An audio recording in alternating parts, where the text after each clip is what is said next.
지금부터 2017년 제2차 미래보건으로 포럼을 진행하도록 하겠습니다. 인사드리겠습니다. 저는 오늘 사회를 맡은 한국보건의료 연구원 미래보건의료 정책연구단장 신채민입니다.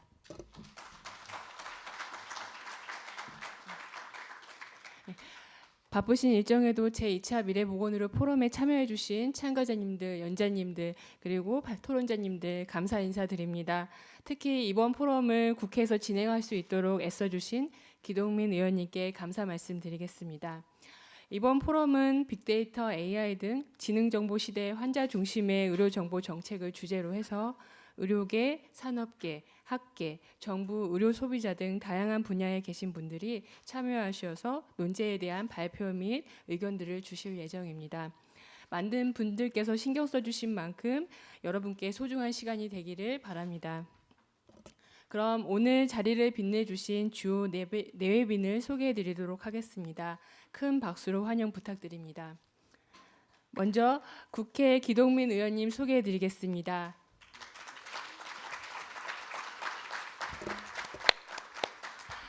의원님은 서울 성북구를 지역구로 두고 계시고 현재 국회 보건복지위원회 위원으로 활동하고 계시며 더불어민주당 정책위원회 부의장이십니다. 다음으로 보건복지부 권덕철 차관님 자리해 주셨습니다.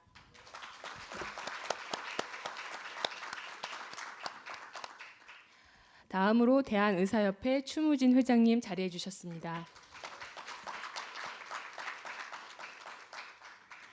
다음으로 대한병원협회 홍정용 회장님 자리해 주셨습니다. 다음으로 대한의학회 이윤성 회장님 자리해 주셨습니다.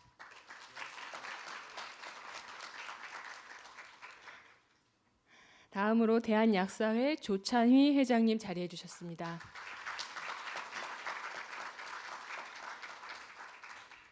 다음으로 미래보건의료 포럼위원회 공동위원장이신 임태환 위원장님 자리해 주셨습니다.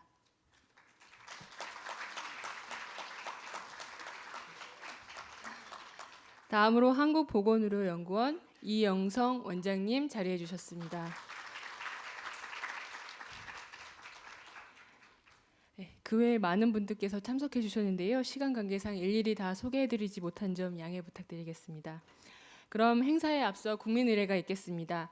국민의례는 약식으로 하겠습니다. 모두 일어나셔서 단상의 태극기를 향하여 주시기 바랍니다. 국기에 대하여 경례.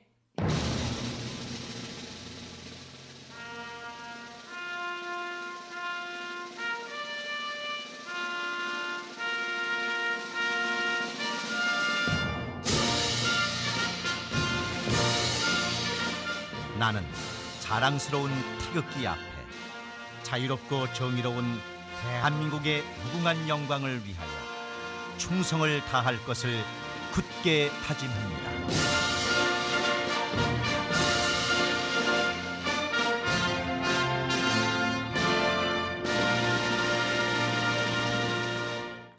다음으로 귀빈분들의 축사 및 인사 말씀이 있겠습니다.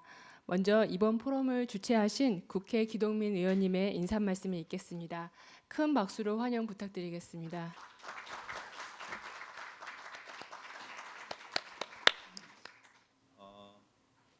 보건의료 환경도 급변하는 것 같습니다. 거기에 따라서 제도적, 정책적 정비 이런 부분도 시급하고요. 관계 당사자들의 이해관계를 조율하는 걸 넘어서 국민들의 건강과 안전 이런 부분을 최우선의 가치로 놓고 서로 소통하면서 제도적 법적 장치를 잘 만들어야겠다 이런 생각입니다. 지금 오전부터 재정법 세미나 하고 있거든요. 보건복지위원회에서 첫 번째 주제가 이제 의료기기에 관련된 그런 문제인데 업계 하시는 분들도 학계에 있는 분들 말씀 많이 듣고 있는 그런 과정입니다.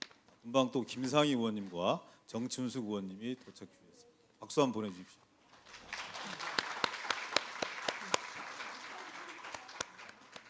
네. 바쁜 시간 내주셔서 감사합니다. 그리고 얼마 전에 문재인 대통령께서 보장성 강화 확대 정책 이렇게 말씀 주셔서 정부 한 5년 동안 그리고 향후 10년 동안 30조 6천억 원의 추가 재원들을 마련해서 건강보험 하나로 국민의 건강과 삶을 책임지겠다 이런 담대한 접근들을 해주셨습니다. 그럼에도 뭐 한 63%에서 보장성이 한 70% 정도 확대되는 것인데 OECD 선진국 기준으로 보면 여전히 좀 많이 부족한 것도 현실이고요. 근데 거기에 또 따르는 부담이 재원에 대한 부담이 아닐 수 없습니다. 학계에서도 그렇고 또 야당에서도 취지와 방향성은 옳지만 그 재원을 제대로 잘 마련할 수 있는 거냐, 또 국민들의 급격한 부담 없이 보장성을 확대할 수 있는 거냐, 또 여러 의료업계, 보건업계에 종사하고 계시는 분들의 이해관계는 충실히 조율할 수 있는 거냐, 그런 이해관계가 좀 충실하게 조율되고 함께 해야 그 제도가 빛을 발할 텐데 자칫 잘못하면 또 다른 저항과 반발을 불러일으킬 수 있는 거 아니냐, 이런 다양한 우려와 걱정을 주시는 걸로 알고 있습니다. 더불어민주당도 그리고 보건복지위원회 의원들도 그런 지적들 소중하게 잘 받고 그 과정에서 충분하게 소통해서 국민들의 건강을 책임지는데 충분하게 소통해서 좀 더 나은 그런 보건의료 정책을 정착시켜내기 위해 노력하겠다 이런 말씀을 먼저 올리고요. 오늘 준비해 주신 말씀 쭉 올리겠습니다. 먼저 오늘 함께 행사 진행을 맡아주신 그리고 애써주신 보건복지부 관계자 및 한국보건의료연구원 관계자분들께 또 감사드립니다. 차관님, 또 옆회장님, 병원의 비상님, 또 약사회장님 다 오셨는데요. 시간 많이 내주셔서 정말 고맙습니다. 큰 어른들 앞에서 말씀드리려니까 좀 많이 떨립니다. 그리고 좌장을 맡아주신 미래보건의료 포럼위원회 임태환 공동위원장님, 그리고 발표자 및 토론자분들께도 감사 말씀 올리겠습니다. 의료계, 학계, 시민단체, 언론 등의 여러 분야의 전문가분들과 함께 빅데이터, AI 등 지능정보 시대 환자 중심의 의료정보 정책에 대해 논의하는 2017년 제2차 미래보건의료 포럼을 개최하게 된 것을 매우 뜻깊게 생각합니다. 4차 산업혁명과 다양한 첨단 기술의 발전 그리고 그 토양이 되는 빅데이터는 보건의료 분야에 많은 영향을 미칠 것입니다. 환자 진료의 모습이 바뀔 것이고 이에 맞추어서 국가의 보건정책의 근간도 크게 바뀌게 될 것이라고 생각합니다. 이에 대비하는 이전 정부의 정책에 큰 확정점을 주기는 어렵다고 생각합니다. 시대적 흐름과 국민의 상식에 부합하지 못했고 국민과 다양한 관계자들과 소통하려는 노력도 부족했습니다. 이렇게 말씀드리는 건 소통을 더 잘하겠다는 다짐으로 그냥 이해해 주십시오. 문재인 정부에선 건강보험 보장성 강화 정책 발표 등 국민의 의료복지 확대를 위해 많은 노력을 기울이고 있습니다. 이를 위해서는 각종 의료정보의 효과적인 활용이 필수적이라는 사실을 잘 알고 있습니다. 의료정보에 대한 보안 문제도 더욱더 신경 써야 될 부분입니다. 이번 정부를 거치면서 4차 산업혁명 시대에 걸맞는 바람직한 보건의료 정책의 틀이 형성될 것으로 기대합니다. 오늘 2017년 제2차 미래보건의료 포럼이 이를 위한 의미 있는 대안을 내어놓을 수 있는 생산적인 공론의 장이 되기를 기원합니다. 오늘 나온 결론을 토대로 해서 향후 의료계, 학계, 산업계, 시민단체들과 함께 머리를 맞대고 소통하며 시범사업의 모형을 만들어 나가면서 우리 의료 현실에 맞는 바람직한 방안을 만들어 나갈 수 있기를 기대합니다. 보건복지위원회 위원으로서 최선을 다하겠습니다. 고맙습니다.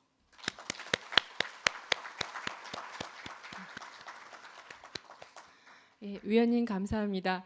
다음으로 김상희 위원님 자리해 주셨습니다. 김상희 위원님의 축사 말씀 듣도록 하겠습니다. 김상희 위원님은 경기 부천시 소사구를 지역구로 두고 계시고 삼선이시고 현재 국회 보건복지위원회 위원으로 활약하고 계십니다. 큰 박수로 모시겠습니다. 네, 반갑습니다. 김상희입니다. 우리 기동민 의원께서 오늘 이렇게 정말 굉장히 그러니까 의미 있는 그리고 굉장히 어려운 그리고 굉장히 시의적절한 그런 그 주제로 빅데이터, AI 등 지능정보 시대 환자 중심의 의료정보 정책 토론회를 하는 것에 대해서 정말 잘하셨습니다. 그런데 저희를 좀 고생을 시키셨어요. 워낙에 1시 반에 토론회를 한다고 그래서 1시 반에 무슨 일이 있어도 와야 된다고 얘기를 했는데 완전히 그냥 뭐 누나들을 그냥 훈련을 시키느라고 갑자기 안시라고. 네. 그런데 막내한테 잘못 보이면 큰일 납니다. 그래서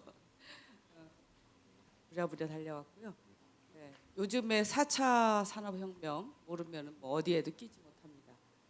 특히 지금 4차 산업혁명의 시대를 가장 앞서서 아마 지금 가고 있는 게 우리 보건의료 현장이 아닐까 생각을 합니다. 이미 그 로봇에서부터 또 여러 가지 그 정보의 취합에서부터 또 정보를 또 유통하는 부분에 있어서도 그렇고 이 의료 정보 정책은 다른 어느 분야보다도 4차 산업혁명의 가장 선두에서 실질적으로 역할을 하고 있다고 생각을 합니다. 여러 가지 그런 측면이 있지만은 사실 이제 가장 또 우려되는 부분이 이 의료 정보와 관련해서 이렇게 보면은 특히 이제 환자들의 인권 침해 문제라든가 이런 부분들이 또 한편에서는 굉장히 중요하게 문제 제기되고 있는 것이 사실입니다. 그래서 아마 이런 지능정보 시대에 이런 의료 정보 정책 자체가 환자 중심으로 이루어지지 않으면은 상당히 여러 가지 문제를 야기할 수 있고 그리고 피해를 받을 수밖에 없고 또 그 자체가 사실은 또 어떻게 보면은 의료 현장에 대한 불신을 낳게 되기 때문에 미리미리 이 의료 정보 정책을 잘 점검하고 또 개선하고 가다듬으면서 비전을 만들어가는 거 중요하다고 생각합니다. 오늘 그래서 미래 보건 의료 포럼 2차 포럼이네요. 2차 포럼에서 이 주제로 포럼을 개최하는 것에 대해서 굉장히 의미 있게 생각하고요. 저희 지금 보건복지위가 지금 공청회 재정법 공청회가 오늘 하루 종일 진행이 됩니다. 그래서 끝까지 읽지는 못한다 하더라도 자료도 보고요. 함께 하도록 하겠습니다. 우리 기동민 의원님 수고하셨고요. 보니까 오늘 주관이 네카에서 주관하신 것 같아요.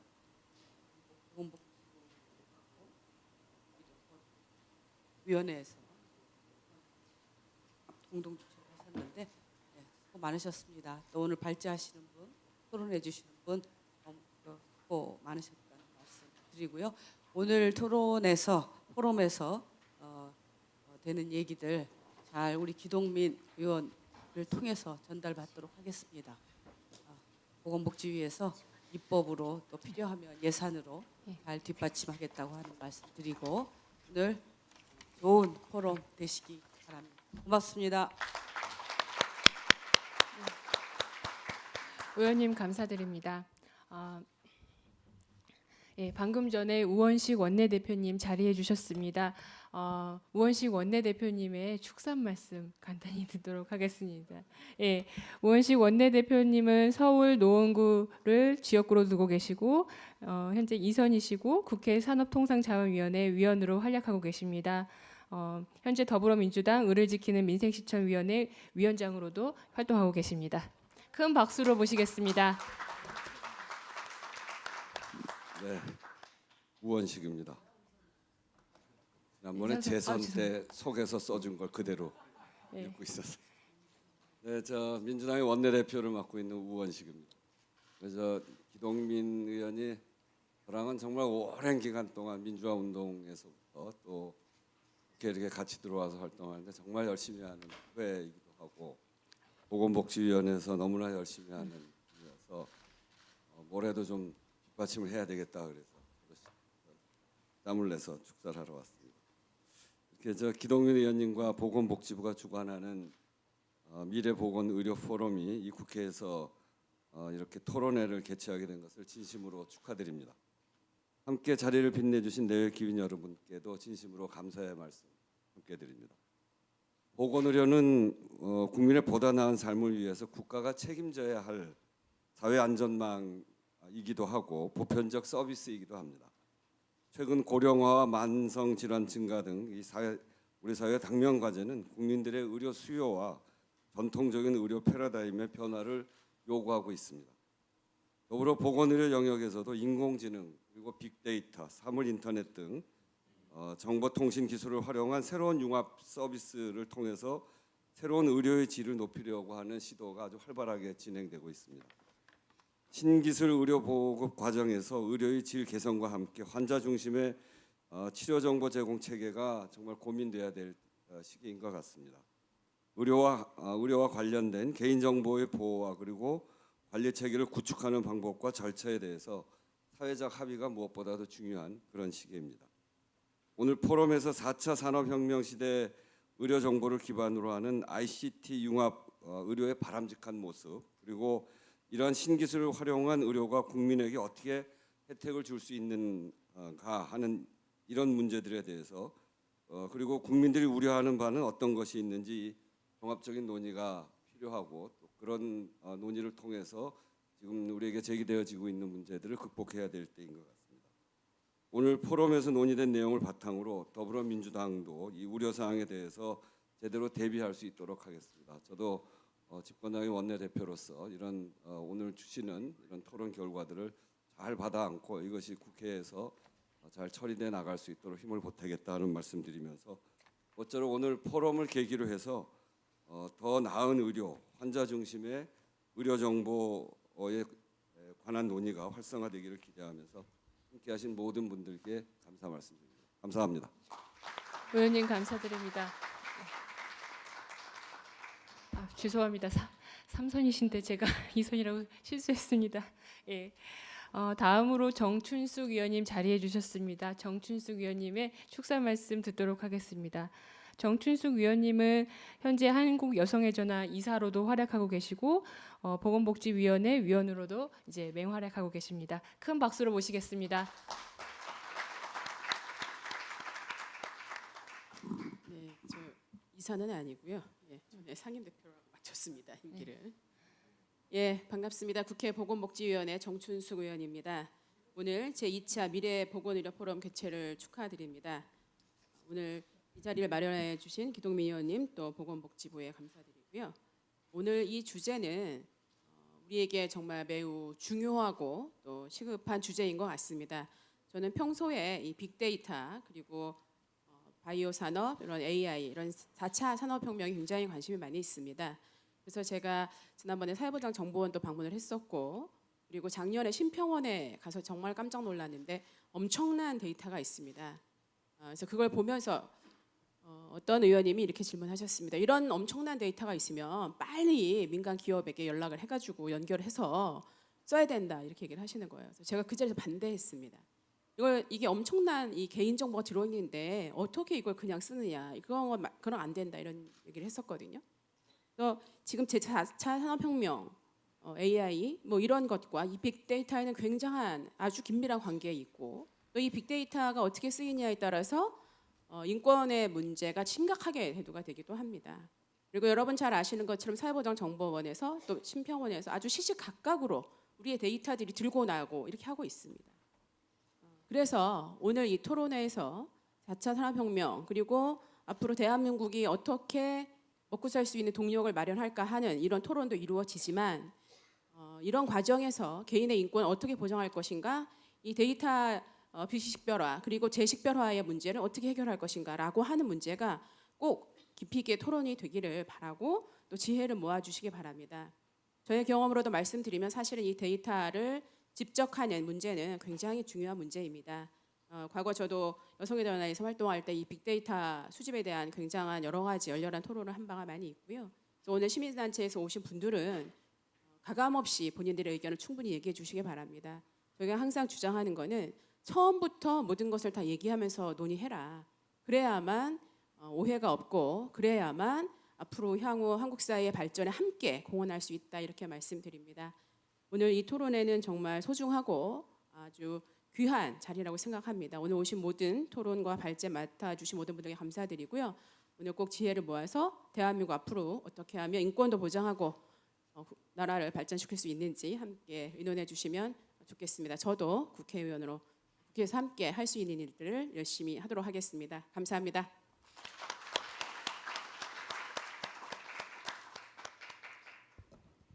의원님 감사드립니다.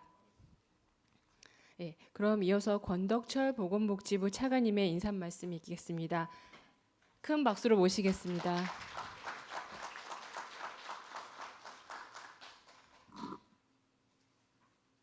네, 안녕하십니까. 복지부 차관 권덕철입니다. 보건의료 분야에서 미래 변화를 전망하고 적인 대응 전략을 모색하는 미래 보건의료 포럼 올해 2차로 하게 되었습니다. 축하드립니다. 바쁜 국회 일정 중에도 이번 포럼이 특히 그 환자 중심의 의료 정보 정책으로 한번 논의하자라고 기동민 의원께서 제안을 해주시고 해서 이걸 개최하게 됐습니다. 오늘 아까 의원님들 말씀 주셨습니다. 이런 사안들 오늘 토론을 통해서 충분히 의견 수렴하고 환자 정보의 정책이 환자 중심으로 가도록 그렇게 노력을 하겠습니다. 오늘 바쁜 시간에도 이렇게 원내 대표님, 우원식 원내 대표님께서 오셔서 축하해 주셔서 대단히 감사드리고 김상희 의원님, 정춘수 의원님 감사드립니다. 그리고 그 현업에서 계속 바쁘신데 오늘 이 행사장에 와주신 추무진 대한의사협회 회장님, 홍정용 대한병원협회 회장님, 이윤성 대한의학회 회장님, 조찬희 약사회 회장님, 그리고 오늘 같이 주관해 주신 이영성 한국보건의료연구원장님께 감사 말씀드립니다. 특히 오늘 논의를 준비하는데 노고를 아끼지 않으신 임태한 위원장님을 비롯해서 발제를 맡아주신 분당 서울대병원의 백롱민 교수님, 그리고 여러 그 제안을 해주시는 전문가 여러분께도 감사의 말씀을 드립니다. 제가 4차 산업과 그 보건의료 분야에서 어떠한 영향을 미칠 것인지, 뭘 준비를 할 것인지는 나중에 발제를 하시면서 해주실 것 같고요. 아까 기동민 의원님께서 말씀 주셨지만 새 정부에서는 건강보험의 이 보장성 확대, 예방적 건강관리 강화, 의료의 공공성 제고 등 모든 국민이 차별 없이 질 높은 보편적 의료 서비스를 받을 수 있도록 하는 방향으로 현재 보건의료 정책을 추진하고 있습니다. 이와 관련해서 국민의 건강과 관련된 보건의료 정보가 어떻게 적절하게 연계되고 활용되어야 할지 이게 굉장히 큰 관심 사항입니다. 이 그 빅데이터 관련해서는 보건의료 분야에서 저희가 그 지난 3월에 민간 합동 추진단을 지금 구성을 해서 이 활용 전략을 현재 준비를 하고 있습니다. 이 축적된 의료 정보를 아까 정춘수 의원께서 말씀을 주셨지만 환자 정보를 보호하면서 일이 난치성 암 치료랄지 감염병 관리, 취약계층 대상 의료 서비스, 임상 연구와 신약 개발 등 이런데 그 활용을 해서 의료 질을 높이고 국민 건강을 향상시키는 방안을 논의하고 있습니다. 또 하나 더 말씀드릴 것은 지금 작년에 의료법이 통과돼서 의료기관 간의 진료 정보 교류가 할 수 있도록 법적 근거가 마련됐습니다. 이 거점별 진료 정보망을 통해서 CT라든지 MRI 등 이런 영상 정보를 직접 환자 본인이 혹은 보호자가 들고 다니는 불편을 사라지고 이걸 연계해서 활용할 수 있도록 하는 기반 사업을 지금 현재 구축하고 있습니다. 이걸 좀 효과적으로 해서 하는데 제일 중요한 것은 개인정보 보호입니다. 또한 정보 보안을 어떻게 갖추는가 이것도 굉장히 중요합니다. 이를 위해서는 표준화가 굉장히 중요한데 오늘도 그런 내용을 다뤄질 걸로 생각이 됩니다. 이 부분은 여러 의원님께서 말씀을 주셨지만 굉장히 그 개인 정보 보호와 그리고 정보의 활용 이게 서로 대칙점이 있기 때문에 안전하고 효율적으로 어떻게 활용할 것인지 굉장히 중요하다고 생각합니다. 오늘 그 효율적인 그런 안전한 효율적인 방안에 대해서 오늘 논의를 하는 자리를 통해서 좋은 제안을 가지고 저희들이 정책에 더 반영을 하고 여기 와 계시는 우리 보건복지위원회 위원님들 더 이해를 높이게 해드리면서 좋은 정책화하는 데 노력을 하도록 하겠습니다. 감사합니다.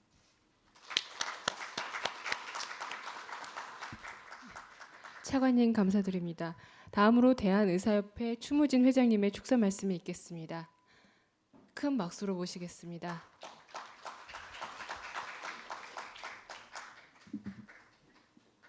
어, 2017년도 제2차 미래 보건의료 포럼이 많은 분들의 성원과 격려 속에 개최된 것을 진심으로 축하드립니다. 특히 바쁘신 일정에 참여해 주신 우원식 원내대표님과 또 김상희 의원님, 정수석 의원님, 또 주최해 주신 우리 기동민 의원님께 진심으로 감사와 존경의 말씀드립니다. 특히 바쁘신 국정의 중에도 바쁘신 우리 차관님께서 직접 참석해 주셔서 격려해 주신 데 대해서 다시 한번 진심으로 감사드립니다. 미래보건의료 포럼은 큰 관심과 기대 속에서 출범해서 국민 건강 향상과 한국 보건의료가 나아가야 할 방향 등 분야별 실천 방안을 마련하기 위한 토론의 장으로 자리를 잡아가고 있습니다. 우리 사회는 저출산 고령화 현상이 급격하게 진행되고 만성질환 위주로 질병 구조가 변하면서 여러 가지 보건의료 문제에 직면하고 있습니다. 한편으로는 급격하게 발전하는 정보통신 기술을 활용한 융복합 의료기술이 도입되어 여러 가지 보건의료 문제의 해결책 중 하나가 될 수도 있으며 또 새로운 문제를 야기할 수도 있는 시점입니다. 이에 오늘 주제인 지능정보 시대 환자 중심의 의료정보 정책에 대한 논의를 통해 다시금 한국 보건의료가 발전할 수 있는 계기가 되기를 바랍니다. 또한 이 정보 교류에 있어서 환자 개인정보 보호는 상당히 중요한 의미를 갖고 있어서 거기에 대한 해안을 많은 분들이 밝혀주시면 참 좋겠다 하는 생각을 갖고 있습니다. 이를 통해서 우리 미래보건의료가 바람직한 방향성을 찾을 수 있도록 소중한 시간이 되길 기대합니다. 다시 한번 이 자리를 주최해 주신 기동민 의원님과 권덕철 차관님, 또 임태환 공동위원장님과 또 관계자 여러분들께 다시 한번 깊이 감사드리고 참석해 주신 내빈 여러분들께도 진심으로 감사드립니다. 감사합니다.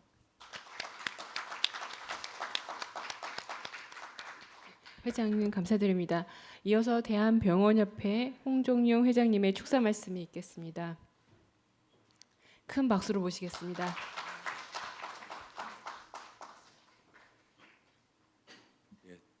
대한병원협회장 홍정용입니다. 먼저 오늘 2017년 2차 미래보건 포럼 개최를 축하드립니다. 네, 지금 이 의료 정보 오늘 여기 환자 중심의 의료 얘기인데 이게 미래가 아닌 것 같습니다. 지금 사실 이미 지금 여기서 우리가 다 접하고 있고 이게 뭐 선진국에서는 이미 다 앞서가고 있습니다. 대한민국이 사실은 우리가 의료에 한해서는 제일 미국이나 어느 선진국보다도 국민 누리는 의료 혜택은 정말 제일 좋습니다. 우리나라 사람이 여행을 가든지 이민을 갔을 때 제일 불편한 걸 뭐냐 하면 첫 번째가 의료입니다. 우리나라의 그 현재까지 뭐 아직은 미진한 점이 있습니다. 그래서 전부 전 국민 의료보험이 돼서 이만한 혜택을 누리는 나라는 세계 어디도 없습니다. 또한 이런 의미에서 의료 정보가 어마어마하게 지금 축적돼 있습니다.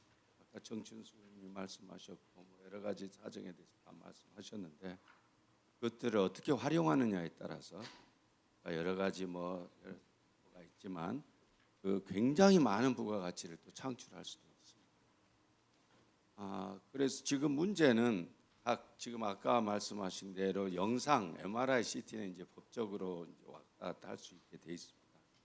그러나 이제 의료 정보가 사실 각 대학병원이나 어느 병원마다 그 프로그램이 다 틀립니다. 그래서 지금 호환이 안 되고 있는 게 가장 앞으로 아마 어떻게 개인정보 보호가 되고 그걸 원활하게 이용할 수 있을 때 걸림돌이 될 것 같습니다. 그래서 지금이라도 그 약간의 그 어떤 각각의 지금은 자율적으로 개발해서 심평원에서 허가만 받으면은 어느 프로그램을 다 쓸 수가 있기 때문에 그 프로그램 종류나 가지수가 굉장히 많습니다. 그래서 그것이 나중에는 좀 문제가 될 수도 있지 않을까. 뭐 저는 짧은 소견으로 그런 문제가 되어 있고 지금 우리나라 같이 잘 돼 있는데 여기에 의료 정보까지 이제 원활하게 개인 정보에 대한 것을 확실히 이렇게 프로텍트 하고 다음에 한다면 아까 우리 차관님이 말씀한 대로 여러 가지 부가가치가 나올 것 같습니다. 오늘 이렇게 많은 분이 와주시고 기동민원께서 정말 중요한데 이걸 사실 이걸 건드리기가 조금 어려워요. 아까 말씀한 대로 알고는 있는데 이걸 잘못했다가 좀 그 본론은 놔두고 지역적인 걸로 가서 또 알가알부가 될 것 같아서 이런 일이 있었습니다. 이제는 아까 말씀한 대로 다 책상 위에다 모두 다 내놓고 뭐 조금이라도 뭐 하지 말고 한번 터놓고 한번 이야기할 때가 될 것 같습니다. 네. 그래가지고 감사드립니다.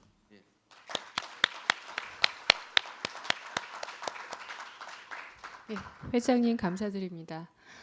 이어서 대한의학회 이윤성 회장님의 출석 말씀이 있겠습니다. 네, 큰 박수로 모시겠습니다. 축사할 사람이 굉장히 많군요.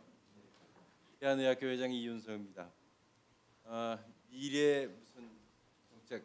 그러면 요즘은 다 정보, 지능 정보 얘기를 하고요. 지능 정보 얘기하면 빅데이터, 인공지능 얘기를 합니다. 의료계도 당연하고요.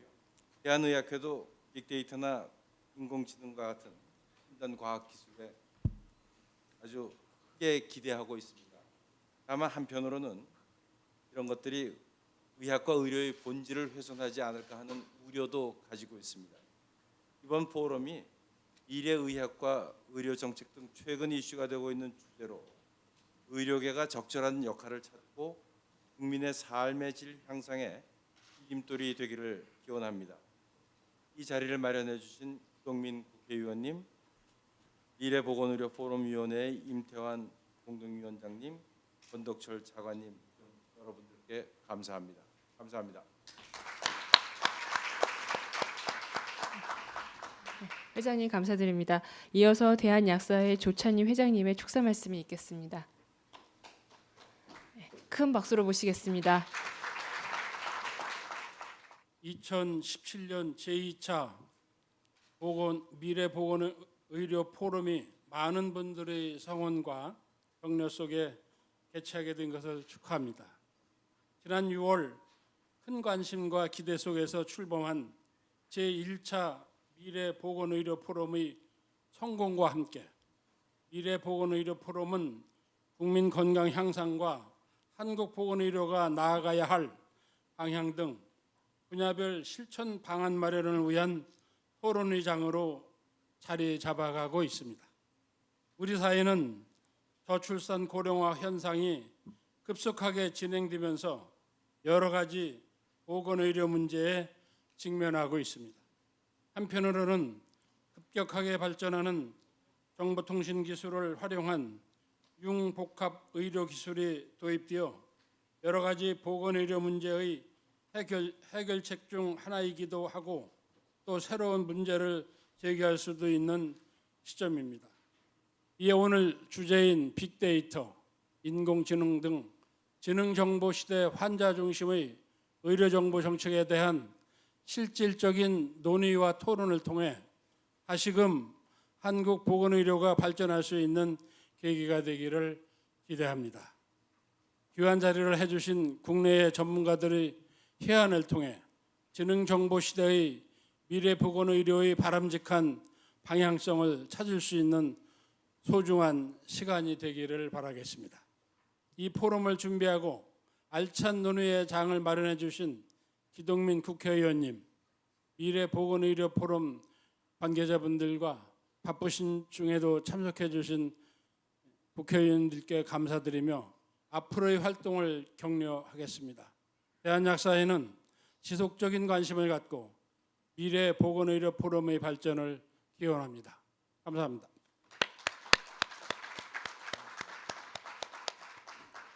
예, 회장님 감사드립니다. 지금부터는 임태환 미래보건의료 포럼 위원장님의 진행에 따라 기조 발표와 발표를 이어가도록 하겠습니다. 예, 위원장님 진행 부탁드립니다. 네, 감사합니다. 지금 소개받은 임태환입니다. 오늘 이 포럼은 이제 미래보건의료 포럼으로는 두 번째, 주제는 환자 중심의 의료 정보 정책입니다. 우리가 회상해 보면 제가 학교 다닐 때 중앙정보부라는 게 있었습니다. 그때 정보라는 것은 특수 권력층에게 집중돼 있었기 때문에 그러한 정보란 단어가 굉장히 네거티브하게 비춰졌죠.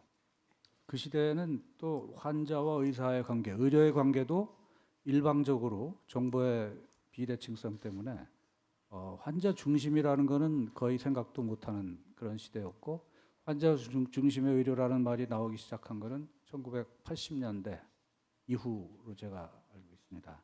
이 두 가지를 합한 환자 중심의 의료 정보, 정보라는 것은 양날의 칼이 있어서 개인정보를 철저히 보호해야 하는 그런 의무가 있지만 또 하나는 그 정보를 여하히 활용해서 국가를 발전시키고 의료를 발전시키느냐 하는 또 다른 측면이 상존하고 있습니다. 오늘 그러한 것들을 토론을 하는 자리가 되겠습니다. 프로그램에 다 나와 있기 때문에 자세한 내용은 생략드리고 우선 첫 번째 기조 발제를 듣도록 하겠습니다. 백문민 교수께서 맡아주시겠는데 우선 그 제목은 의료정보정책의 현황과 과제입니다. 백 교수께서는 현재 보건복지부의 빅데이터 정책 포럼의 또 리더로 활약을 하고 계시고 의료정보에 관해서 아주 조예가 깊으십니다. 한 가지 변동사항은 백농빈 교수님의 기조 발제는 특별히 기조 발제가 끝난 다음에 질의응답을 약 10분 정도 이렇게 진행을 하겠습니다. 그러니까 패널 여러분들께서나 아니면 플로어에 계신 여러분들께서 그 시간을 이용해서 기조 발제에 대한 질의응답을 해주시면 제가 받아서 토론하도록 하겠습니다. 백 교수님 잘 부탁드리겠습니다. 의료정보 정책의 현황과 과제라는 제가 제목을 받았습니다. 네, 이게 워낙 방대하고 사실 용어에 대한 서로 간에 생각하는 방향도 틀리고 해서 제가 조금 정책 자체의 현황 하기 전에 인트로덕터리한 이야기를 조금 해서 모두 같은 생각을 하고 들을 수 있도록 이야기를 하겠습니다. 의료 정보 또 그 뒤에 나온 ICT 헬스케어, 스마트 헬스케어, 디지털 헬스케어, 뭐 최근에 정밀 의료, 또 유럽에서 많이 쓰는 맞춤형, 개인 맞춤형 의료 이런 여러 가지 용어들이 굉장히 혼재돼서 쓰고 있습니다. 그 중에 의료 정보는 제일 오래된 우리가 용어죠. 근데 제 생각에는 적어도 제 의견에는 이게 사실 모든 걸 코끼리하고 똑같은데 코끼리를 보고 이쪽에서 보는 거, 저쪽에서 보는 거, 또 이쪽 꼬리 쪽에서 만지는 거 어느 한 스펙트를 설명하면서 또 거기에 자기가 강조하는 데 맞춘 용어이기 때문에 사실은 이 모든 게 가리키는 거의 실체는 하나입니다. 그래서 이걸 뭐라고 부르든지 데이터를 가지고 의료행위 또는 보건행위에서 나온 데이터를 가지고 그걸 바탕으로 해서 데이터와 의료의 융합을 통해서 건강을 증진시키고 의료비를 줄이겠다. 이런 새로운 패러다임을 가리키는 용어들입니다. 근데 그중에 제일 오래된 의료정보는 대한의료정보학회가 제가 속해 있지만은 올해로 30년 주년을 맞습니다. 그 정도로 최근에 나온 용어는 아니고 아주 오래 전부터 쓰던 용어고 이걸 이야기할 땐 그때는 이제 메디컬 인포메틱스라는 용어를 영어로는 썼습니다.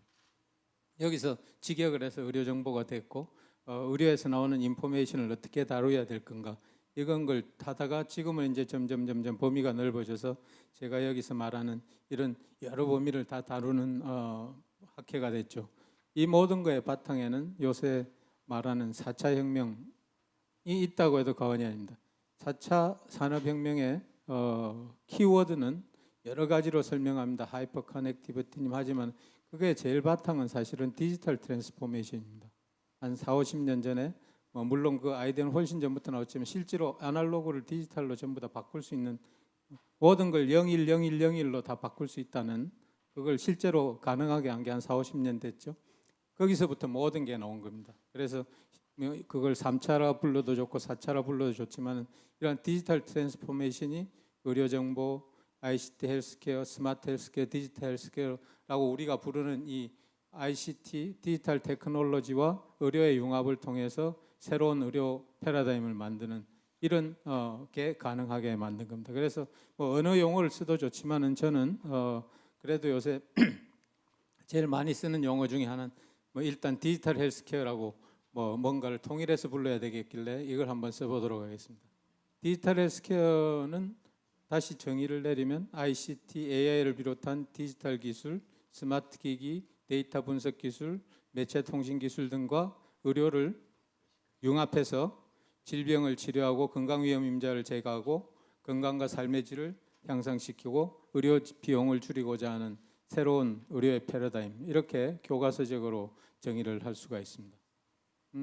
이게 세상에 굉장히 파퓰러하게 뭐 이 학문적으로는 굉장히 오래 많이 쓰던 용어지만은 이게 현실에서 모든 사람이 와 정말 할 수 있는 거구나 하는 걸 깨닫게 된 거는 사실은 영국의 NHS에서 2014년에 우리나라는 영국은 디지털 헬스케어를 통해서 데이터와 테크놀로지와 의료의 융합을 통해서 건강을 증진시키고 그다음 삶의 질을 향상시키고 나아가서 사실 영국이나 우리는 다 똑같은 문제를 갖고 있지만은 급증하는 헬스케어 코스트를 줄이겠다 이런 선언을 하고 나서 더 모든 정부 또는 실제로 이걸 집행하는 기관에서 관심들을 가지게 됐습니다.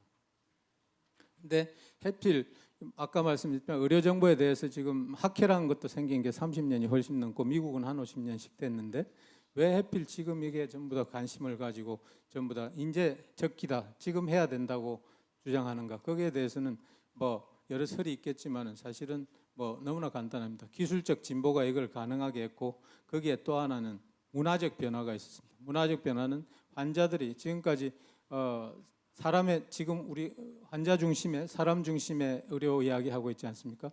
지금까지는 소비자 환자였지 한 20년 전에는 소비자가 됐죠. 이제는 사실은 그거보다 하나 올라가서 정보를 가진 자기의 보건의료 정보를 가진 주체가 됐습니다. 스스로 환자가 자기의 정보를 가지고 의료에 참여하는 그런 세상이 돼서 이런 문화적 변화가 두 개가 엮이면서 지금이 디지털 헬스케어, 정밀의료, 의료정보 이용해서 의료를 새로운 패러다임으로 만드는 적기가 된 겁니다. 테크놀로지컬하게 말하면 IT 레볼루션이 이게 뭐 제일 밑에 깔려 있죠.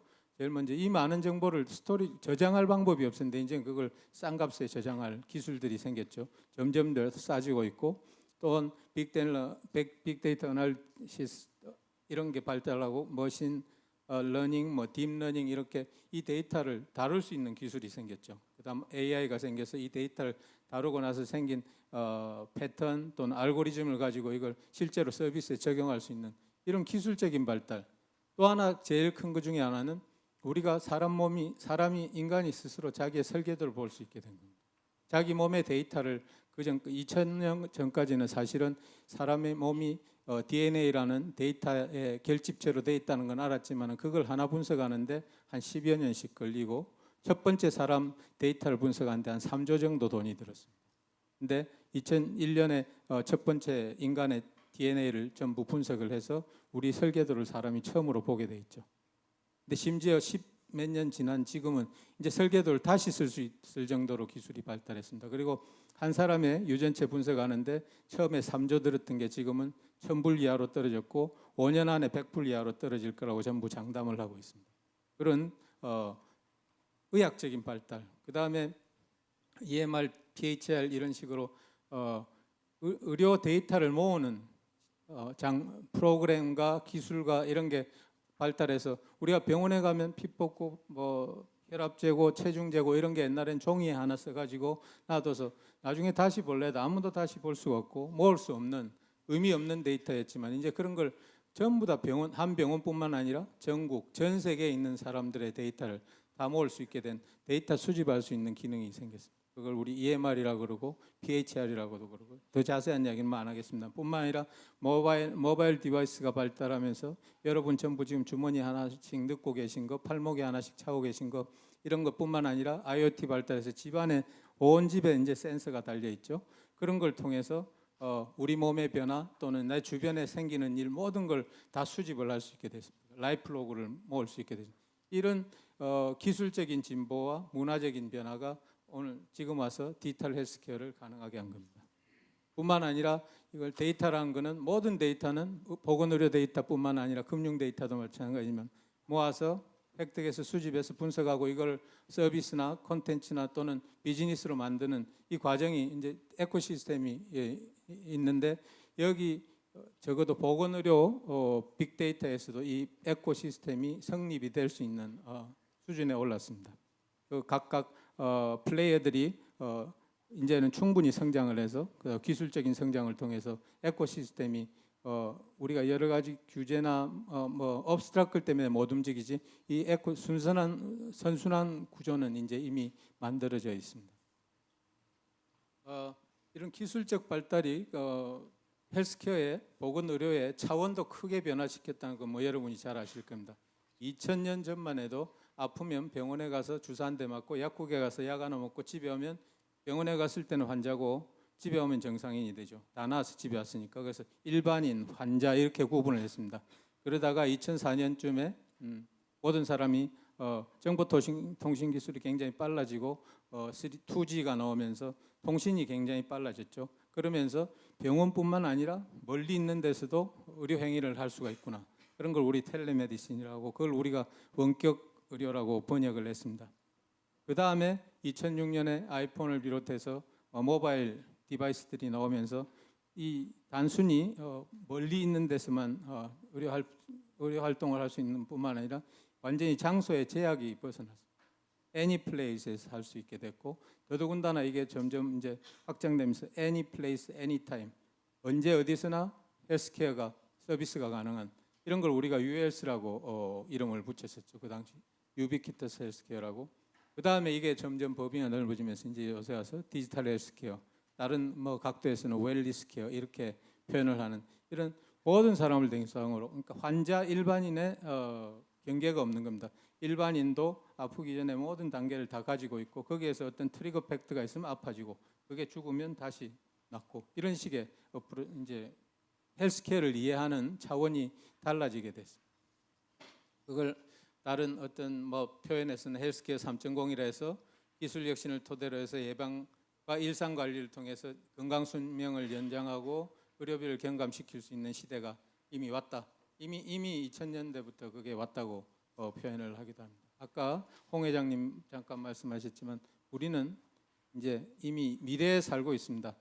30년 전만 해도 미래라는 거는 엘빈 터플러 같은 사람이 책에다가 미래에 이런 일이 생긴다 하면 생기는 줄 알았지만은 이제는 사실은 우리는 워낙 빨리 변하는 세상에 살고 있어서 우리 자신이 아마 인류 역사상 처음으로 미래를 사는 첫 번째 세대가 될 거고 앞으로는 점점 더 그 속도가 빨라져서 이제 미래, 현재 구분이 없어지고 항상 미래죠. 우리 미래에 살고 있죠.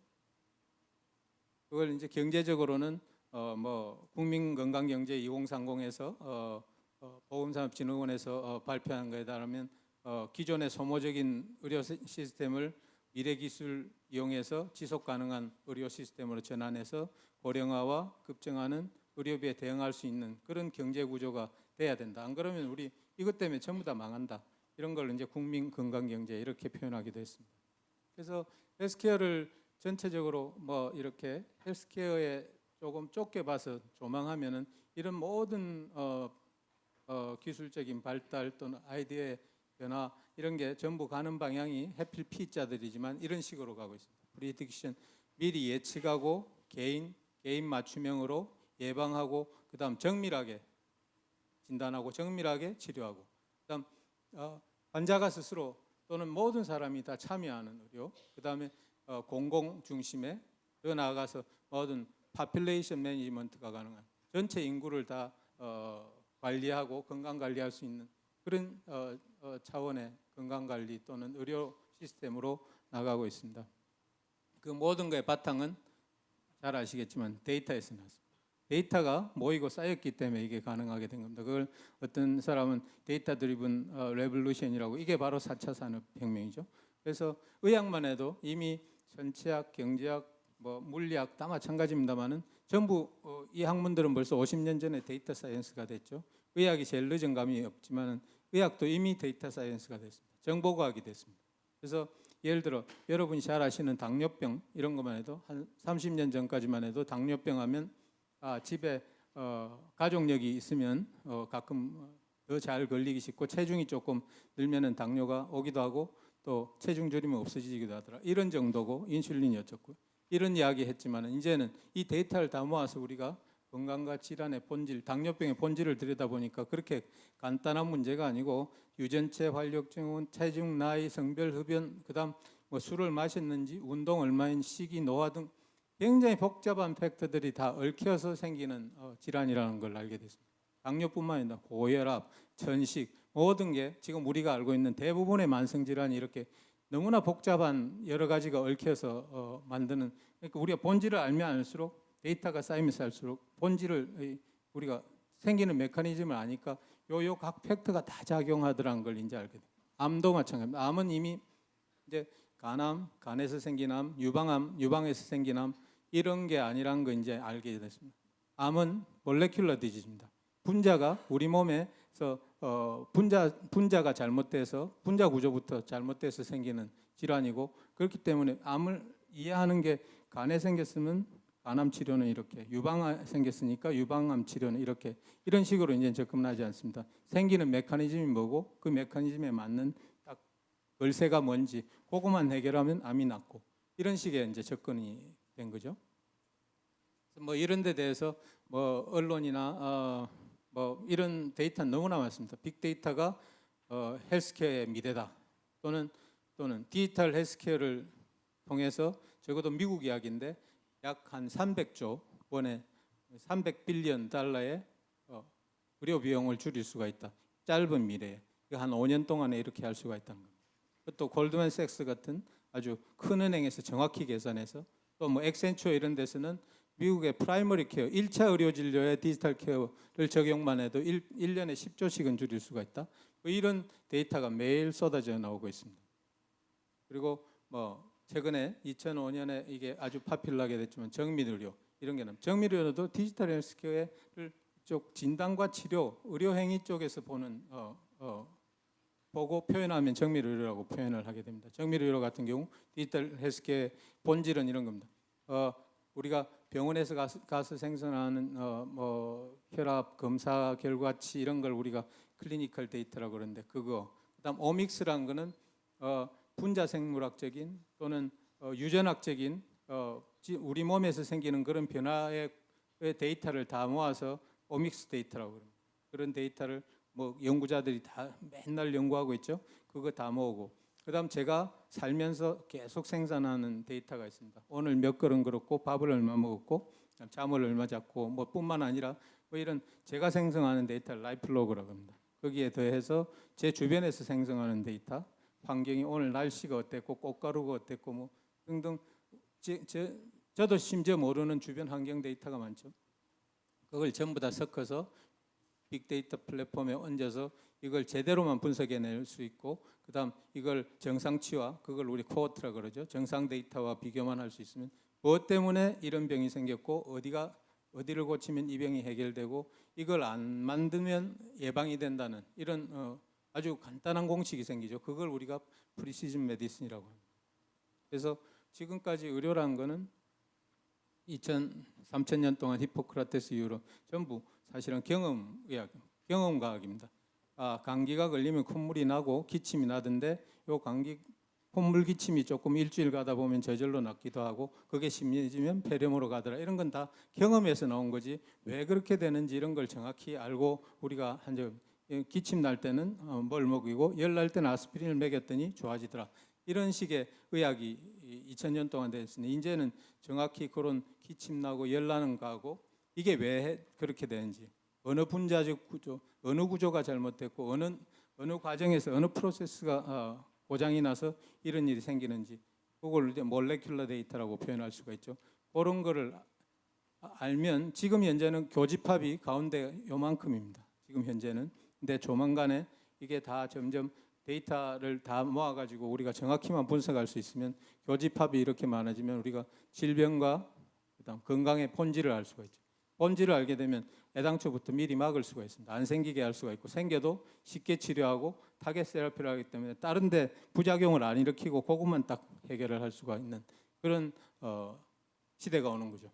그래서 그걸 종합하면 질병 메커니즘을 이해하고 그 바탕으로 진단과 치료하고, 그다음에 질병 분류도 이제는 기관별 위암, 위병, 무슨 폐병 이런 식으로 분류가 아니고 생물학적인 분자 생물학적인 원인에 의한 분류. 그다음 치료도 당연히 각각 원인에 대한 치료로 그렇게 갈 겁니다. 그렇게 되면 병에 걸려야지 진단하는데 우리가 미리 예측도 할 수가 있게 되죠. 예측해서 이걸 안 하면 막을 수가 있다. 당뇨병 같은 경우 저 같은 경우 예를 들어서 우리 집에 당뇨 유전자가 있으면 그런 유전자를 가지고 고체중에 밥을 지금같이 그렇게 많이 먹고 운동 하나도 안 하면은 앞으로 5년 안에 당뇨가 걸릴 확률은 78%다. 요거까지 곧 정확히 계산해낼 겁니다. 그러면 그 중에서 식사를 어떻게 줄이고 체중을 어떻게 줄이면 이 확률이 32% 떨어진다는 그것까지 알 수가 있을 겁니다. 여러분이 잘 아시는 브로카 유전자, 유방암 유전자, 엔젤리나 졸리가 그걸 보고 나는 평생 걱정하고 살기 싫다 그래서 애당초 예방적인 유방절제술을 받았죠. 그래서 평생 걱정 안 하고 유방암 걱정 안 하게 됐지만 그것도 똑같습니다. 브로카 유전자라는 걸 가지고 지금 같은 생활을 하면은 60대에서 유방암이 생길 확률이 70%다. 그다음 난소암이 생길 확률이 80%다. 이걸 지금 계산할 수가 있습니다. 데이터를 다 모아서 해봤더니 그러면 평생 6개월에 한 번씩 검사하면서 사는 방법도 있고 수술을 해서 원인을 없애는 방법. 그건 환자의 선택입니다. 그래서 같이 전문가하고 상의해서 그런 결정을 낸 겁니다. 앞으로는 그런 식으로 의료가 가게 될 겁니다. 그래서 미국은 짧은 미래에 암을 관리가 가능한 수준까지 만들고 크게는 만성질환을 정복하겠다. 이런 정밀의료를 통해서 디지털 헬스케어를 통해서 그렇게 하고 실제로 이게 미국은 불과 2년 전에 오바마 대통령이 연두교수에서 이런 걸 발표했지만은 실제로는 이미 많은 게 진행이 되어 있습니다. 우리뿐 미국뿐만 아니라 전 세계적으로. 그래서 맨날 이런 언론에도 자주 나오죠. 폐암의 경우 이건 한 90년대부터 우리가 이 유전체가 뭐가 문제가 있었고 그다음에 어떤 표적 항암제를 쓰면 폐암이 좋아진다는 걸 미리부터 우리가 알고 있었던 것 중에 하나인데 이레이자 같은 표적 항암제를 썼더니 치료 효과가 2배나 되고 그다음에 부작용은 거의 없어졌고 이런 식의 폐암이 지금 우리가 아는 암 중에서 제일 치료가 발달된 암 중에 하나입니다. 우리가 20년 전에 아는 거하고 지금하고는 하늘하고 땅 차이쯤 되는 암이 폐암인데 옛날에는 폐암 걸렸다 그러면 우리 학생 때만 해도 6개월 뭐 이런 이야기 하지만 지금 아무도 그런 소리 안 합니다. 끝까지 거기에 듣는 약을 찾아가지고 치료를 하려고 됩니다. 그래서 치료 성적이 2배보다 훨씬 높아진 암 중에 하나죠. 뿐만 아니라 암 치료도 이제 아까 말씀드렸지만 방향이 바뀌어서 생기는 메커니즘에 따라서 옛날에는 FDA가 암 치료약을 승인해 줄 때 이 암은 간암에만 써야 된다, 이 암은 위암에만 써야 된다 이런 식으로 승인을 해줬는데 처음으로 올해 들어서 키트루다라는 약에 대해서 이 암은 메커니즘이 같으면 어떤 암에다가 이 약은 메커니즘이 같으면 어떤 암에도 쓸 수가 있다고 약을 처음으로 인증을 해줬습니다. 이 약에는 생기는 경로만 같으면 이 약을 쓰면 이게 흑색종이든 유방암이든 간암이든 다 나을 수가 있다. 게다가 굉장히 효과가 좋아서 말기암, 사기암에서 치료 효과가 한 5배에서 10배 정도 좋은 약으로 물론 그 메커니즘을 우리가 알아야죠. 뿐만 아니라 뭐 심지어는 제 몸에 있는 세포를 백혈구를 밖으로 끄집어내서 지네틱 엔지니어링 가지고 세포의 성능을 바꿔서 다시 집어넣는 것도 올해 처음으로 FDA 승인을 받았습니다. 그걸 리빙 드락이라고 하죠. 이게 다시 암을 공격하는 이런 형태의 치료. 이제 뭐 옛날에 생각하지도 못했던 이런 세상이 됐습니다.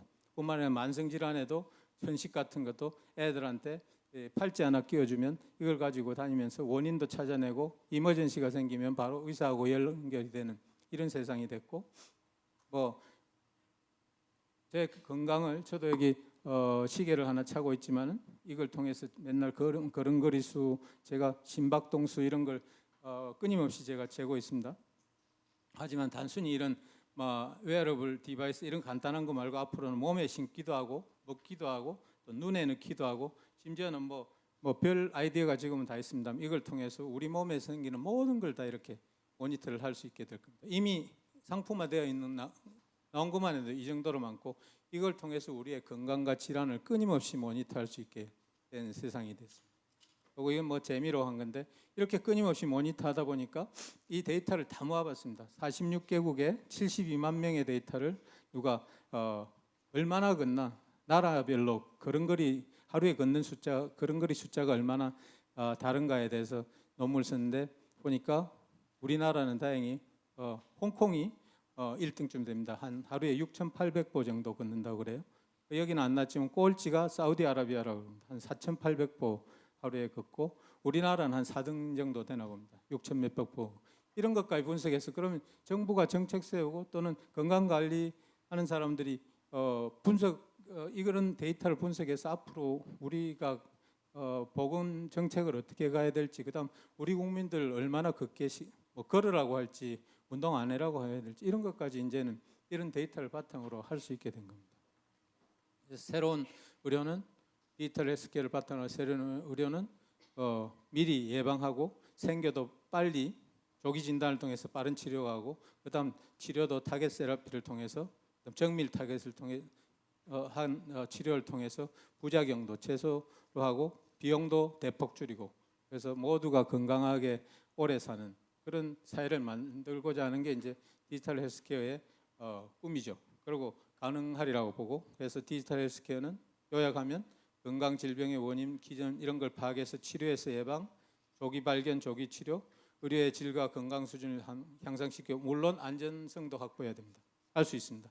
효율화시키고, 제일 큰 거는 우리 정부 입장에서는 의료비를 대폭 줄일 수가 있고, 이걸 통해서 안 생기게 하는데 의료비가 안 들지 않습니까? 그다음 이걸 통해서 지속 가능한 보험 시스템, 의료 시스템을 만들 수가 있고, 나아가서 가능하면은 이걸 신산업의 원동력으로 삼아서, 여기는 지금 완전 주인 없는 천지입니다. 이 산업은 모든 나라가 비슷한 선에서 서서 새로운 산업을 만들려고 하는 이런 의료 헬스케어 비즈니스에서 우리가 선두에 나설 수 있는 처음 기회가 되지 않나 생각합니다. 헬스케어 비즈니스는 아시겠지만 이미 전 세계 산업군의 3분의 1이 헬스케어 비즈니스가 됐습니다. 이 크고 주인 없는 땅에서 우리가 지금 전자에서 4% 가지고 버는 걸 가지고 우리가 이렇게 먹고 살고 있는데, 여기서 훨씬 더 큰 데서 우리 뭐 많이도 말고 4%면 우리는 논하는 거고, 한 3, 4%, 2%라도 가져오면 지금 전자에서 버는 것보다 훨씬 많이 가져올 수가 있습니다.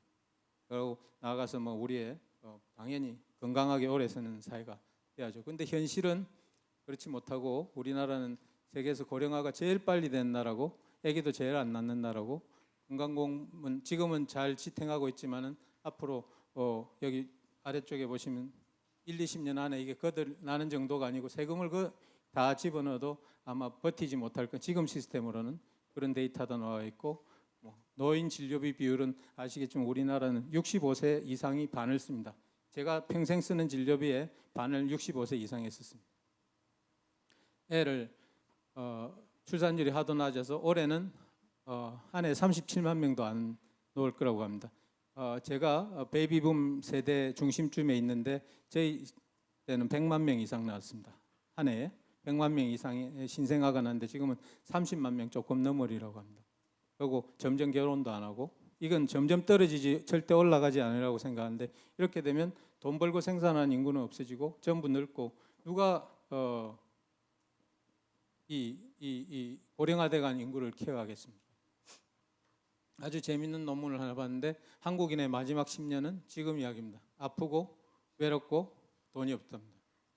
아픈 건 말씀드렸지만 80살이 넘으면 만성질환을 가지는 확률이 95% 중요됩니다. 100명 중에 95명은 질환 하나 이상 다 갖고 있고, 70만 넘어도 한 60% 정도 됩니다. 그러니까 다 아픈 거죠. 그 다음에 외롭다는 참 다 아시겠지만 우리나라가 노인 사망률 2위가 자살입니다. 자살의 원인은 대부분 외롭답니다. 그리고 참 이건 자랑스럽지 못하지만 여기 안 보이시겠지만 한국은 부모 소득이 1% 높아질수록 따로 사는 자식과 일주일에 한 번 이상 얼굴 볼 가능성이 2배로 늘어난다. 이런 논문도 있습니다. 그러니까 경제적으로 어려우면 자식도 잘 안 보는 겁니다. 그 다음에 돈 없다는 뭐 너무나 잘 아시죠. 우리는 소셜 세이프티 네트워크가 비교적 다른 나라에 비해서 OECD 다른 나라에 비해서 약하기 때문에 훨씬 나이가 들면 돈이 없어집니다. 그래서 이런 그 난국을 앞으로 눈에 20, 30년 안에 빤하게 보이는 이 난국을 헤쳐나가기 위해서 이제 뭐 우리 정부라고 가만히 있었던 건 아니고 이런 기조는 다 알고 있었기 때문에 계속 노력은 해왔습니다.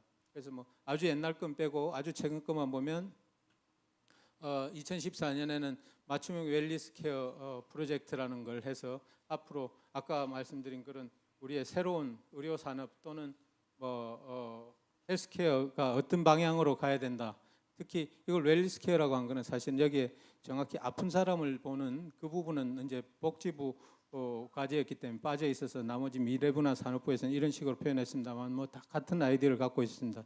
그래서 앞으로 2020년까지 이런 1단계, 2단계 해서 이런 산업도 발전시키고 디지털 헬스케어를 이런 방향으로 끌고 나가야 되겠다. 이런 걸 지금도 사실은 방향성을 가지고 해오고 있었습니다. 그리고 이런 아주 구체적인 추진 로드맵도 있어서 미래부, 산업부, 복지부가 다 이런 데 관심을 가지고 방향성을 가지고 나와 있었고, 그다음 이때 모바일 헬스케어비 산업부가 처음으로 했고, 15년에 가면 아시는 정밀의료 이런 게 생겼죠. 처음으로 오바마가 발표했고, 우리나라는 그때 스마트 헬스 산업 활성화 방안 이래서 스마트 헬스케어가 다 비슷한 이야기입니다. 디지털 헬스케어나 이런 걸 했었고, 이건 산업부가 같은 용어로 산업 쪽에서 보고 드라이브를 건 겁니다. 그리고 작년 16년에는 우리 정부가 바이오헬스 7대 강국에 우리가 들어가야 되겠다. 특히 개인 건강 정보를 활용해야 되겠다. 이런 정책을 발표했고, 스마트 헬스케어를 보편화해서 산업화에도 해서 우리가 신산업 성장 동력으로 삼아야 되겠고, 또 중요한 거 하나는 아까 어느 분이 이야기하시면 의료기관 간 진료정보 교류 사업이 본격적으로 이때 시작됐습니다. 이전에는 사실 제도적인 시범 사업, 연구 사업은 굉장히 저도 오래 했지만은 제도적인 뒷받침이 없었는데, 이때 진짜 힘들게 환자가 원하면 의료기관 간의 진료 정보를 전자적으로 전송할 수 있게 규정과 법령이 바뀌었습니다. 이걸 바탕으로 지금 활발히 하고 있죠.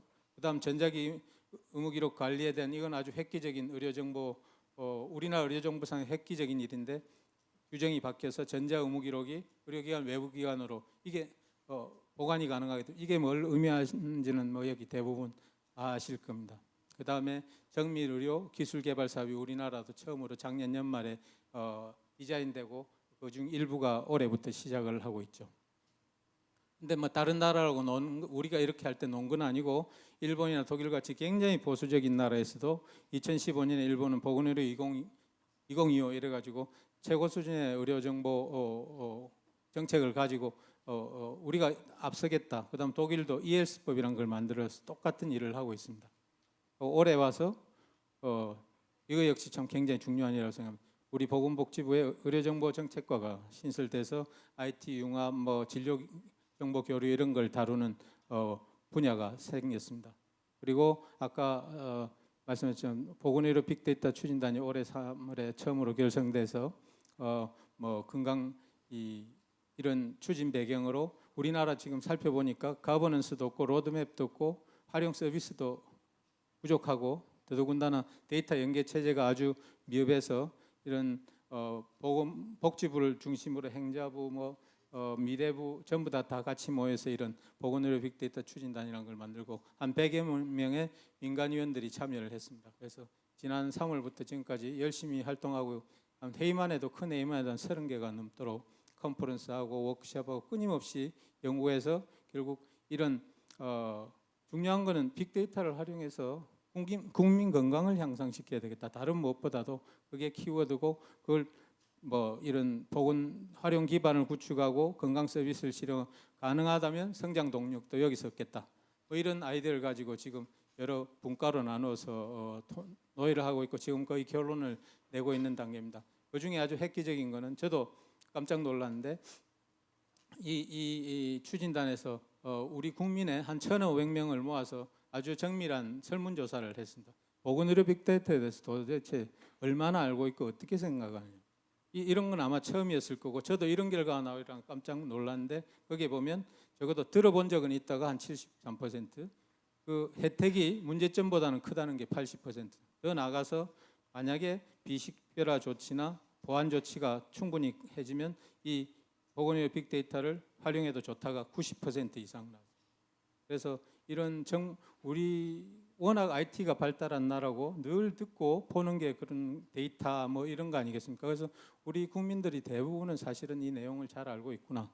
그래서 우리가 잘 이런 정보보호 대책이나 이런 걸 잘만 하면은 우리 국민들이 빅데이터를 사용하는데 다들 찬성하고 계시구나. 이런 걸 알게 됐습니다. 이게 참 큰 우리의 최근에 얻은 큰 지식이었죠. 그래서 최근에 모든 민간위원들이 모여서 컨퍼런스를 하면서 이런 인프라를 마련하고 활용을 촉진해야 되고 전문 인력을 양성해야 된다. 그걸 위해서는 뭐 법제 개선하고 가버넌스를 만들어야 되고 그다음에 R&D 지원을 확대하고 또 이걸 할 수 있는 전담 조직을 만들어야 되겠다. 그럼 인재 양성은 뭐 아무리 강조해도 뭐 지나침이 없겠죠. 이런 걸 제안을 했습니다. 그래서 이걸 바탕으로 지금 거의 마무리 단계에 있습니다. 그리고 아주 최근에 나온 거지만 정밀의료를 위한 ICT 중장기 로드맵을 정부가 범부처적으로 하겠다. 연말까지 그래서 로드맵을 내놓겠다. 이런 발표도 했습니다. 하지만 여전히 우리나라는 막 이런 면에서는 다른 나라에 비하면 규제 개혁이 한국만 제자리고 우리 이것 때문에 되는 게 없다. 이런 기사도 뭐 매일 나오고는 있습니다. 그래서 하지만 이건 이렇다고 우리가 뭘 못하고 여기서 손 놓고 있을 수는 없는 일이죠. 지금 할 수 있는 일이라도 하나씩 하면서 또 개혁할 건 개혁하고 할 수 있는 걸 찾아야죠. 그런 방향으로 해서 이거는 보건산업진흥원의 최근 자료입니다만 보건산업진흥원도 새로운 국정과제에 맞춰서 이런 방향으로 하나씩 제가 지금까지 말씀드린 거에 요약한 내용하고 비슷합니다. 이런 체계도 만들고 시스템도 만들고 윤리 문제, 제도적인 문제도 해결하고 뭐 이렇게 해서 나가서 산업화할 수 있는 인프라도 구축하고 인력을 양성해서 나가서는 이런 디지털 헬스케어, 정밀의료, 뭐 의료정보 뭐 이런 걸 스마트 헬스케어 이걸 통해서 4마리의 토끼를 잡겠다. 그것도 잡아야 됩니다.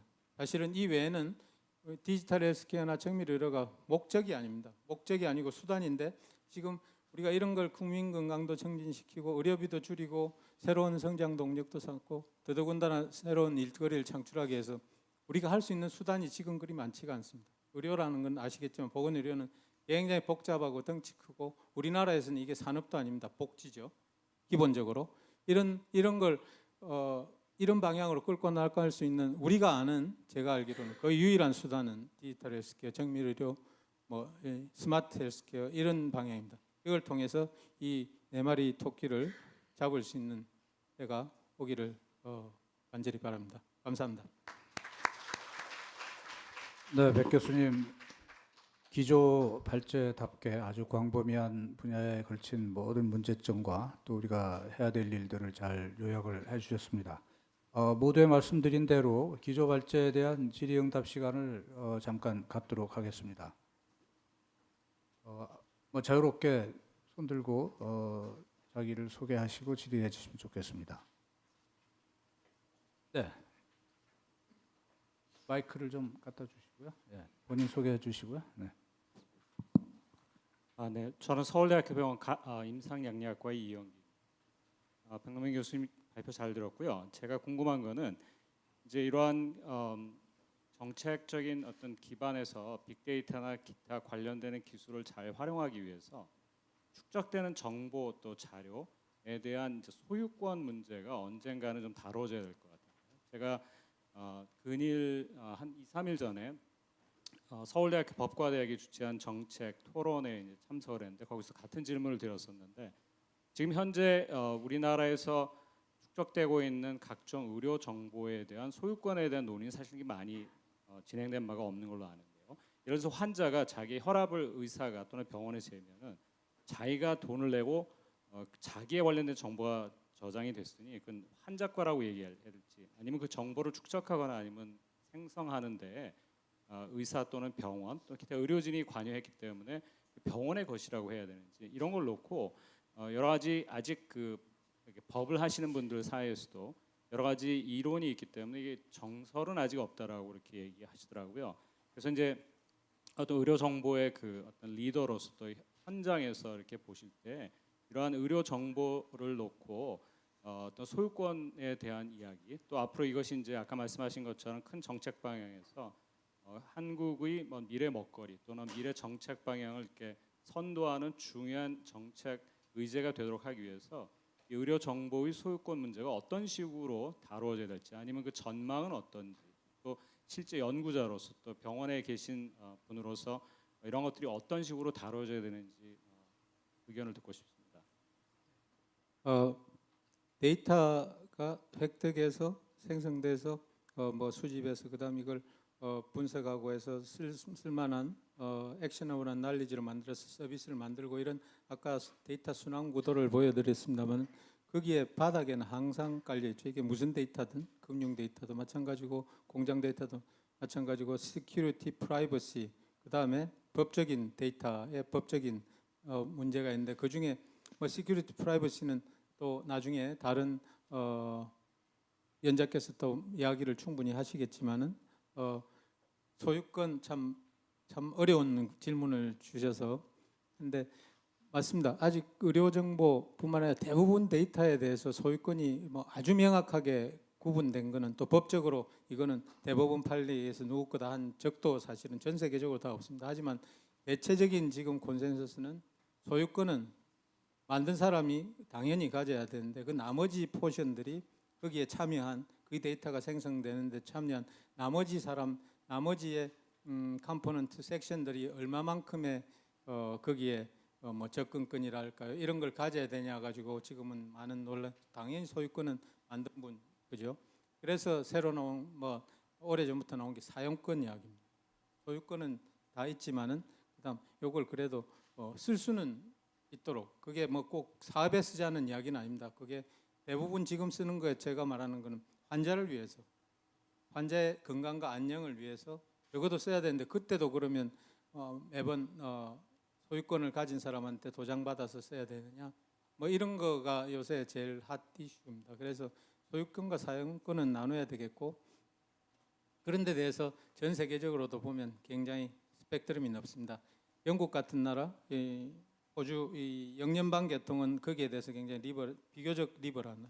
그래서 사용할 때 환자 정보를 사용할 때 미리 일일이 다니면서 매일 도장 안 받아도 쓸 수 있게 그런 제도적인 장치도 마련돼 있는 그룹이 있는가 하면 스위스나 이쪽 유럽 쪽은 또 굉장히 또 그 반대쪽에 있습니다. 독일도 그쪽에 있고 아직도 우리나라만큼이나 상당히 리지드한 시스템을 갖고 있어서 어디가 옳고 그러다는 뭐 그런 이야기는 할 때는 아닌 것 같고 근데 다 모두가 다 똑같이 또 공감하는 건 하나 있습니다.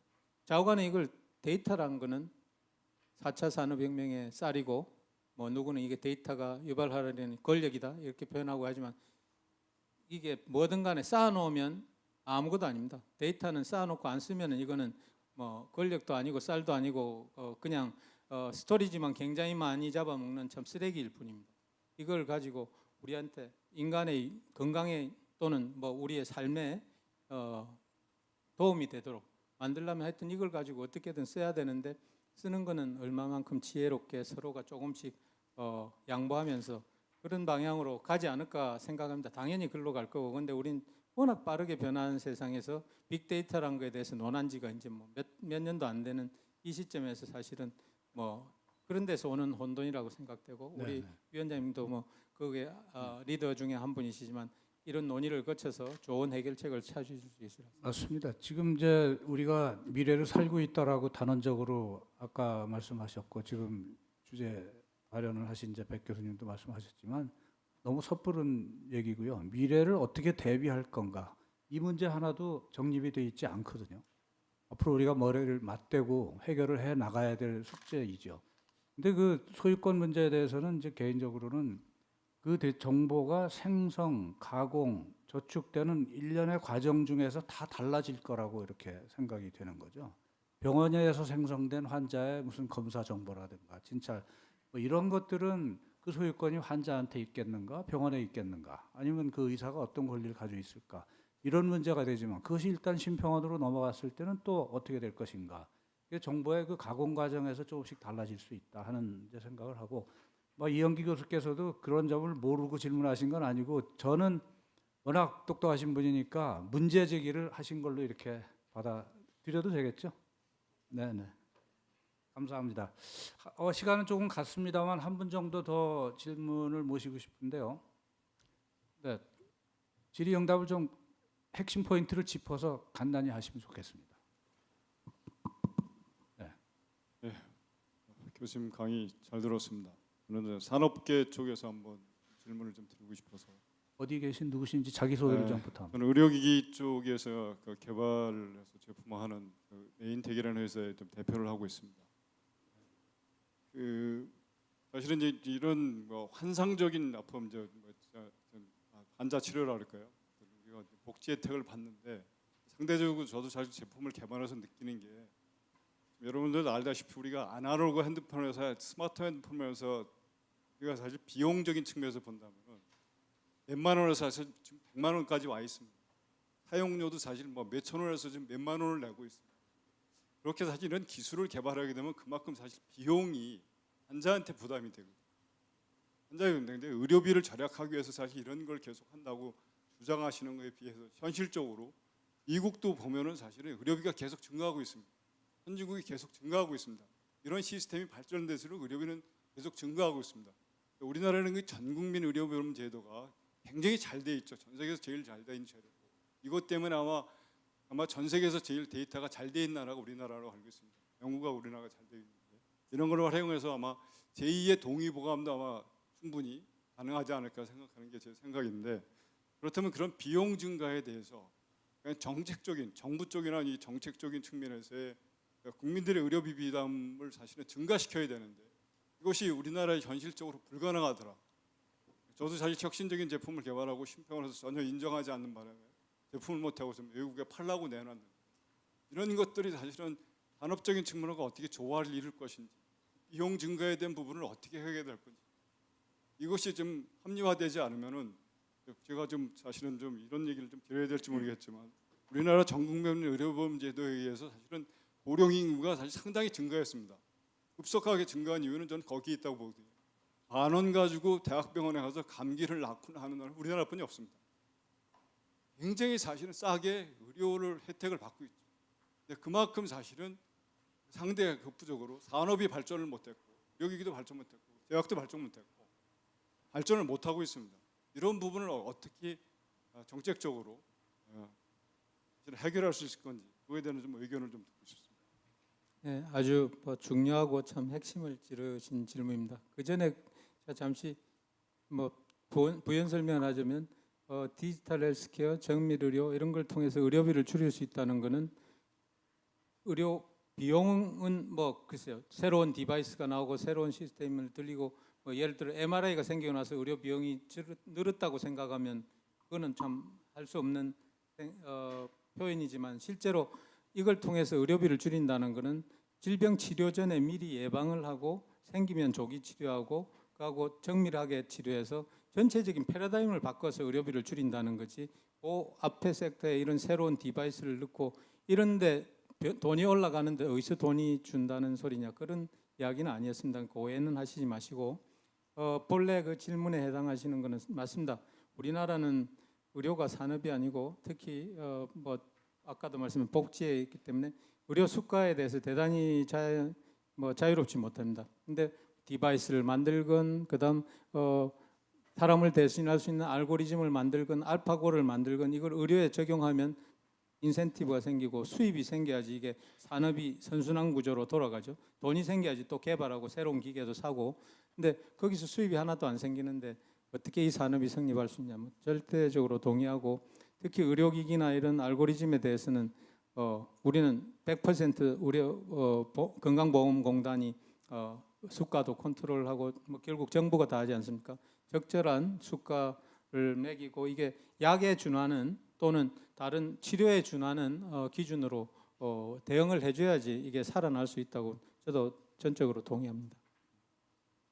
네, 질의응답 모두 감사드립니다. 자, 한없이 토론할 수 있지만은 이 정도로 마무리하고 다음 현재로 넘어가겠습니다. 백 교수님 감사합니다.